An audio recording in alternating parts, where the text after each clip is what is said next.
মাধ্যমিক পরীক্ষার রাজ্যে অষ্টম স্থানাধিকারী তথা দুবরাজপুরের গর্ব শর্মিষ্ঠা গড়াইকে তার বাড়িতে গিয়ে বিশেষভাবে অভিনন্দন জানালেন দুবরাজপুর বিধানসভার বিধায়ক অনুপ কুমার সাহা। এদিন শর্মিষ্ঠার হাতে পুষ্পস্তবক, উপহার, কলম ও মিষ্টি তুলে দিয়ে তাকে উৎসাহিত করা হয়। এই বিশেষ মুহূর্তে বিধায়ক অনুপ কুমার সাহা বলেন যে মাধ্যমিক জীবনের প্রথম বড় পরীক্ষা এবং এই পরীক্ষায় শর্মিষ্ঠার এই অভাবনীয় সাফল্য শুধু তার পরিবারের নয় বরং সমগ্র দুবরাজপুর এলাকার গর্ব। তিনি ছাত্রীর উজ্জ্বল ভবিষ্যৎ কামনা করে আশা প্রকাশ করেন যে শর্মিষ্ঠা আগামী দিনেও একইভাবে সাফল্যের ধারা বজায় রেখে দুবরাজপুরের নাম উজ্জ্বল করবে। শর্মিষ্ঠার ভবিষ্যতের লক্ষ্য সম্পর্কে বিধায়ক জানান, দেশের সেবায় যারা নিয়োজিত থাকেন, বিশেষ করে সেনাবাহিনীর সদস্যরা যেভাবে দেশকে রক্ষা করেন, শর্মিষ্ঠার চিন্তাভাবনাও সেরকমই প্রশংসনীয়। ঈশ্বর যেন তার এই লক্ষ্য পূরণে সহায় হন, সেই প্রার্থনাও করেন তিনি। এলাকার অন্যান্য সফল ছাত্রছাত্রীদের উদ্দেশ্যেও বিধায়ক অনুপ্রেরণামূলক বার্তা দেন এবং তারা যাতে ভবিষ্যতে সুনাগরিক হয়ে সমাজের দায়িত্ব পালন করতে পারে সেই আশা ব্যক্ত করেন।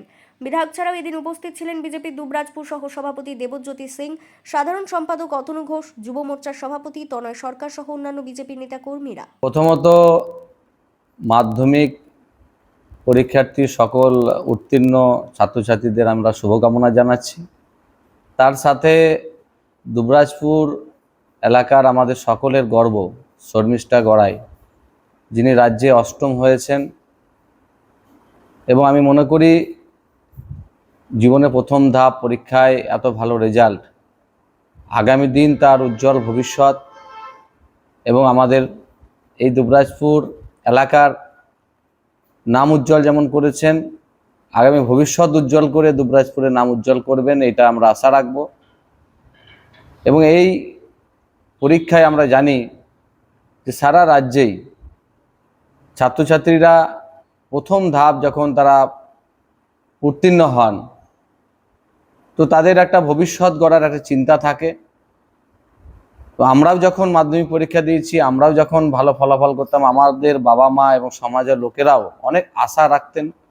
আমরাও ঠিক একইভাবে শর্মিষ্ঠার কাছেও সমাজের একজন হিসাবে আমরা আশা রাখব, সমাজের পাশে থাকবেন, নিজের ভবিষ্যৎ যেমন গড়বেন, সমাজের দায়িত্ব নেবেন।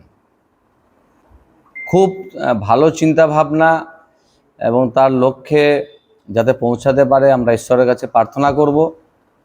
কারণ দেশের সেনাবাহিনীরা যারা কাজ করে, দেশকে প্রতিনিয়ত তারা দায়িত্বের সাথে রক্ষা করে থাকে। আমরা আশা রাখবো তার যে স্বপ্ন আছে সেই স্বপ্ন যাতে পূরণ হয়। বীরভূমের দুবরাজপুর থেকে লালটু মুখার্জির প্রতিবেদন, বীরভূম রার বাংলা।